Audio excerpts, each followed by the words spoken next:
When I was working at GE, there was a process where they would bring in outside speakers to talk to the officers of the company from time to time. And at one point, they brought in Bernie Marcus, and I had the opportunity to listen to Bernie Marcus. His description of the passion around customer service at Home Depot, the entrepreneurial spirit at Home Depot, it sounded like such a great, vibrant, and exciting business. I have a personal bias towards Frank. I think he, in many ways, he saved our company. Not only did he save the company, he then built it and did a fabulous job in a dynamic, changing marketplace and focused on all of the key core values of our company, what we call our value wheel, if you will. And I think if you look in the dictionary and to serve a leader, you'd find a picture of Frank Blake. Behind that calm exterior, he's a fierce competitor, and he likes to win, and he's got that perseverance and that drive and determination to succeed, and I love that about him. I capture every word he says because I think there's a lot of gold in his words. There are people that absorb and people who radiate. And as much as possible, you want to associate with people who radiate, who take the blessings of life and give to others rather than hold them close. And I think that that's what we are all called upon to do, and that's the role of philanthropy in any community, is the role of all of us as individuals. Frank is a servant leader.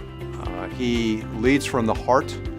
He is a big believer in touching someone's heart before you can actually change and get the employees or your stakeholders to actually lead change.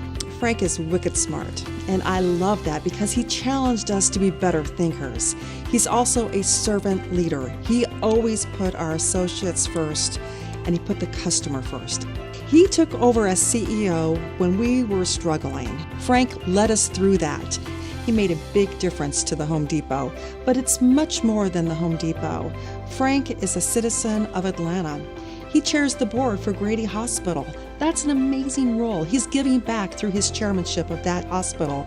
I loved Atlanta almost right from the start. I have been really impressed by the extent to which the business community and the rest of the city work so effectively together. People feel engaged and part of how to improve the city, and I think the city looks to the business community to make significant improvements. Delta is a company that I think all of Atlanta should be really proud of, and it makes a difference. It makes a difference when you leave Atlanta and go somewhere else and talk about Atlanta. He's just been an incredible partner to the city of Atlanta. To young people, he believes in training, he believes in spending time with folks. It's about what he says and how he feels and strength of purpose and his understanding what our values are and living them.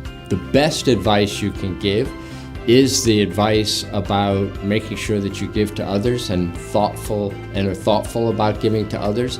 And in fact, with my children, we actually have a process of going through and making philanthropy part of what we do as a family, because I think those family decisions are a great way for everybody to understand, what are the passions that are underneath all of us, and what are the things we'd like to make better? He recognized in a very unselfish, very humble way. It was never about him, it was always about the community, respect for each other, listening, responding, and that's what's made him a hero of mine for life.